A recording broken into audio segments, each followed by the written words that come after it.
Alleluia, alleluia, alleluia,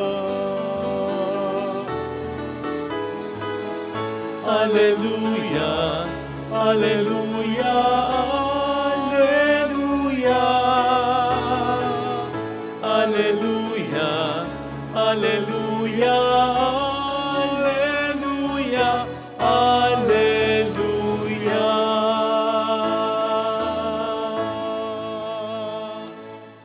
Sumainyo ang Panginoon At sumayo rin. ang mabuting balita ng Panginoon ayon kay San Lucas. Papuri sa iyo, Panginoon. Isang araw, samantalang nananalangin mag-isa si Jesus, lumapit sa kanya ang kanyang mga alagad. Tinanong niya sila, "Sino raw ako ayon sa mga tao?" Sumagot sila, "Ang sabi po ng ilan ay si Juan Bautista kayo, sabi naman ng iba si Elias kayo, at may nagsasabi pang nabuhay ang isa sa mga propeta noong una.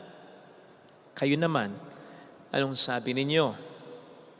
Tanong niya sa kanila, "Ang Mesiyas ng Diyos," sagot ni Pedro. Itinagubilin ni Jesus sa kaniyang mga alagad na huwag na nilang sasabihin ito kanino man. At sinabi pa niya sa kanila, ang anak ng tao ay dapat magbata ng maraming hirap. Itatakwil siya ng matatanda ng bayan, ng mga punong saserdote at ng mga eskriba. Ipapapatay nila siya, ngunit sa ikatlong araw, siya'y muling mabubuhay. Mga kapatid, ang mabuting balita ng Panginoon. Pinupuri ka namin, Panginoong Heso Kristo. Welcome sa Our Lady of La Salette, Quasay Parish, kung saan ayos lang pong umiyak at samahan tayo ng mahal na ina sa pag-iyak at sa pagdarasal upang maging maayos ang lahat. Isa po sa pangunahin sandata na ginagamit sa atin ng Diablo ay yung tinatawag sa Ingles na discouragement. Sa Tagalog, ito yung panghihina, pagkasira ng loob. Sa palagay ko nga po, mas matindi pa ito kaysa sa disappointment, sadness, loneliness, o kaya sa mga kasalanan tulad ng greed, lust, anger, and many others. Sapagkat ang lahat ng ito, sa tulong ng Diyos, kaya nating lampasan kung buo ang ating loob, kung malakas ang ating loob, kung hindi tayo panghihinaan ng loob. Pero, the moment na ma-discourage tayo, nawawala na yung tapang mo, nasisira na yung loob mo, tapos na ang laban. Kahit pa, sa totoo lang ay kaya pa natin talagang makaabot sa finish line. Eh ang sabi pa naman po ni San Pablo, patungkol sa ating buhay paglalakbay bilang mga Kristiyano, ang buhay natin is like a race set before us. And this race has many obstacles. Di ba ganun sa karera? Kaya sa karera, sa paglalakbay ng buhay na ito bilang mga Kristiyano, lalo na, madatapat talaga tayo. Masasaktan talaga tayo. Matatalo at matatalo talaga tayo. At nakapanghihina, nakasisira ito ng loob.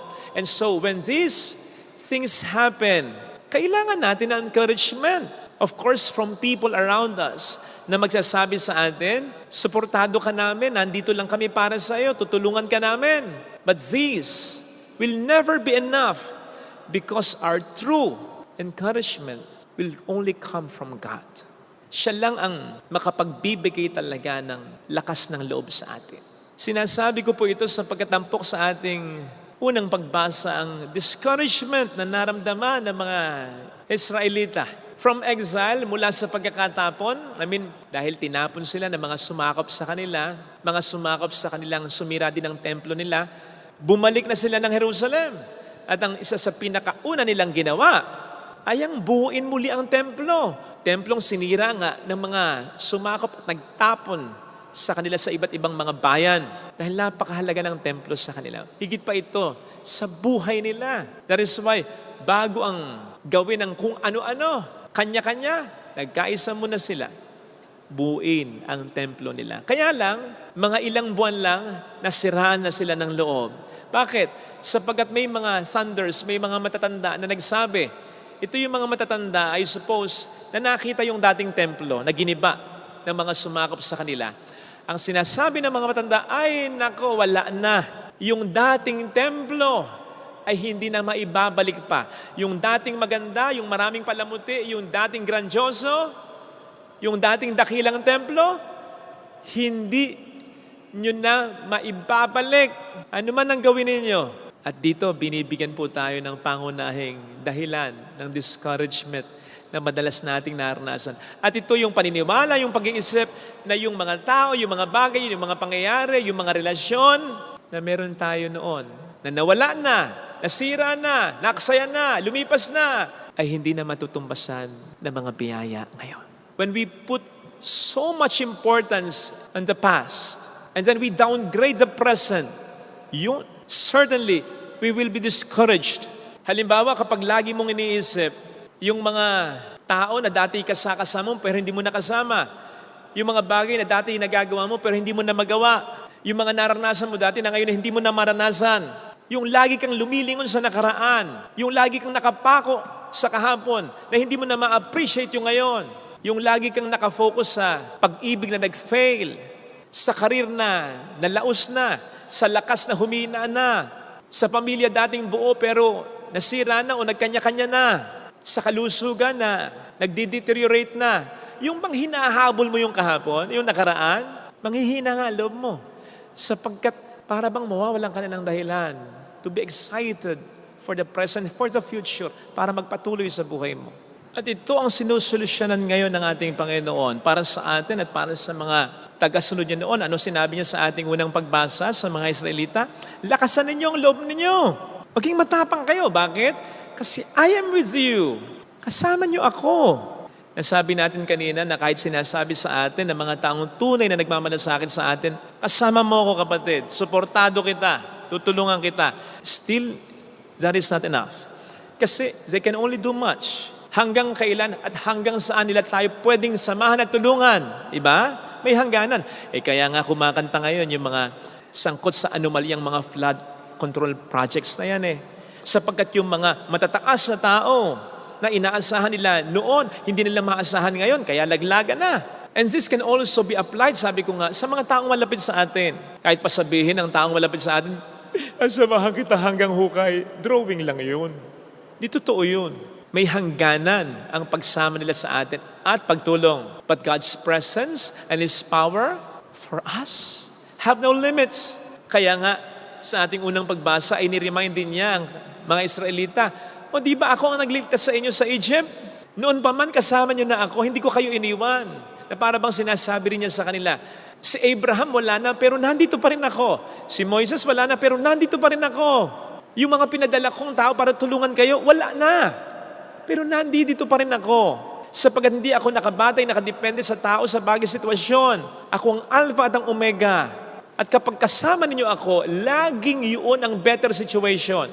Katulad sa templo, tama, yung templo noon, maraming alahas, maraming ginto, maraming palamuti, grandioso. Pero kung saan nandoon ang presensya ng Panginoon, yun ang mas magandang sitwasyon, mas magandang kalalagayan, mas magandang pagkakataon. Lalo pat yung templong sinasabi dito, nabubuin ng mga Israelita, kung ikukumpara sa naunang templo, ito yung templo na balang araw ay lalakaran at ipagtatanggol ni Kristo. Huwag niyong gawing palengke ang bahay ng aking Ama. Ito yung templo na yun Kaya kung nasa saan nandun ang Panginoon, yun ang magandang pagkakataon, yun ang magandang sitwasyon. O hindi nga ba't yun ang sabi niya sa mga nagko-question kung bakit hindi nag-aayuno ang mga alagad niya? Habang kasama nila ako, hindi sila mag-aayuno. Habang kasama nila ako, hindi sila malulungkot. Habang kasama natin ang presensya ng Panginoon, walang dahilan para malungkot tayo, kahit malungkot ang sitwasyon. It will always be a better situation. Kamakailan po ay nag-basketball kami. Medyo seryoso yung basketball na yun kasi maraming nanonood at may papremyo yun. Kalaban pa namin ay yung ibang mga lingkod ng simbahan at saka si Father Toto. Father Toto, so pari sa pare. Nakataya, karangalan ko. Joke lang. Pero medyo seryoso kahit pa paano. Bumili pa nga ako ng sapatos para dito kasi medyo excited din ako. Hindi ko makakalimutan yung lumapag, umaldag, bumagsak yung bola. Sa harapan ko lang, May nauna pa yung kalabang kukunin yung bola. Nando lang mas malapit ako eh. Alam niyo yun? Yung alam kong kaya ng isip ko, hindi na kaya ng katawan ko. Tapos yung pag-rebound, na-out-rebound na ako. Puro gulang na lang yung alam ko. Dati, pag nagli-layup ako, nagtatapward pa ako eh. Talakas ako tumalon. Ngayon, gagalatan na lang ng Rino. In fact, talo pa kami. Pero kahit konti, natusok sa puso ko, hindi ako malungkot. Kahit na in everything I do, I always give my best. At gusto ko lagi na nanalo. Kahit konti, walang kurot. And I was very happy for everyone, lalong-lalo na sa mga nanalo. Considering na hindi ko nagagawa yung nagagawa ko noon. Hindi na ako yung katulad noon. Bakit? Kasi iba naman yung sitwasyon ngayon eh. May mga blessings pa rin naman ngayon eh. Basta kasama mo ang Panginoon. Kasi kapag kasama mo ang Panginoon, He will give you other blessings. Na po pwedeng hindi ka pares ng nauna, pwedeng hindi ka pares sa mga nakaraan, pero ganun pa rin ang intensity na po pwede mong maranasan. In the same way na may mga tao sa buhay ko noon na wala na ngayon, either namatay, o kaya ay nakalimot na, may iba ng minamahal na pare. Okay lang yun. Honestly, okay lang yun.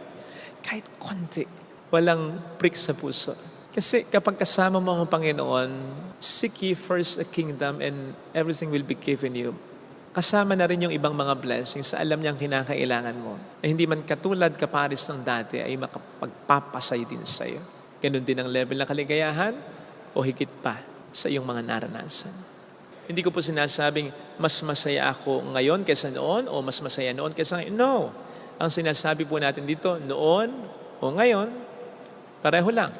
Basta't kasama natin ang Panginoon. Kaya, huwag tayong matakot mag-move forward lagi. Okay? Huwag tayong atras sa paglalakbay sa buhay.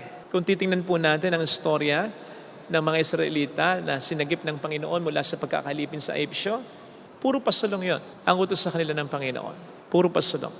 Huwag tayong atras, huwag tayong panghihinaan ng loob. Kasi sa bawat pagkakataon na pupuntahan natin, nandoon na ang Panginoon. Nakita po ninyo, ang pahayag ng ating Panginoon sa Ebanghelyo, mamamatay siya pero muling mabubuhay. Hindi pa nangyayari, nandoon na agad ang isip niya, nandoon na agad ang focus niya. Hindi siya nag-stop sa paghihirap, nandoon na agad sa muling pagkabuhay. Ito sana mga kapatid ang ipagdasal nating biyaya sa ating banal na misa, lalong-lalo na kung pinanghihingilaan tayo ng loob. No, na para bang ayaw nating mag-move on, ayaw nating sumulong, pakatandaan natin na lagi nating kasama ang Panginoon. At pakatandaan natin na nangako din siya na may mangyayaring maganda. At para mangyari yon, sinabi niya sa ating unang pagbasa na kahit langit ay yayanigin niya upang tayo ay matulungan niya. Ito po sana ang hilingin nating biyaya ngayon sa ating banal na misa. Ilagay natin ang ating kanang kamay sa tapat ng ating puso.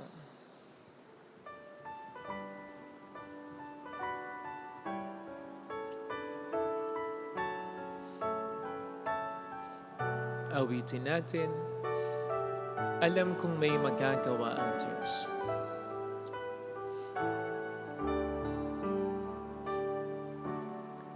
Alam kong may magagawa ang Diyos. Alam kong may magagawa ang Diyos. Alam kong may magagawa. Walang imposible sa Kanya. Kung ako'y magtatapat, Kung ako'y magtatapat, sa Kanya'y maglilingkod, sa Kanya'y maglilingkod, alam kong may magagawa ang Diyos. may magagawa ang Diyos. Alam kong di rin kinang Diyos ang samo ko, Alam kong di sapagkat anak niya ako. kinang Diyos Alam niya ang pinagdaraan, ang takot ko, ang pangamba ko. Alam kong di rin kinang Diyos ang Alam samo kong di rin kinang Diyos sapagkat alam ang niya samo ko. sitwasyon. Kung ako'y magtatapat, Kung ako'y magtatapat, sa Kanya'y maglilingkod, sa Kanya'y maglilingkod, alam kong di rin kinang Diyos ang alam samo kong ko. di Tumingin tayo. ang samot ko. Panginoon, tulungan mo po akong ma-enjoy ko ang aking buhay sa bawat araw nito. Ma-enjoy in the sense na maranasan ko ang kaligayahan na gusto mong maranasan ko. Hindi necessarily dapat ako'y ngumingiti, lagi tumatawa, kundi yung kapayapaan, yung pagiging kalmado, yung alam kong may patutunguhan, may direksyon ang buhay ko. Kahit na may mga gulo, kahit na may mga problema, maging positibo nawa ang pananaw ko na ikaw ay kasama ko, na kung gagawin ko lang ang pinapagawa mo, tulad ng sinabi mo sa mga Israelita sa aming unang pagbasa ngayon, may mangyayaring maganda. Hindi man kasing katulad ng dati, ganun pa rin ang kaligayahan na nais mong ibigay sa amin. O higit pa rin. Hallelujah. Basta't lagi ka naming kasama. Hallelujah. Lagi kami sa iyong presensya. Siya ay muling babalik sa atin. Hindi niya tayo iiwan.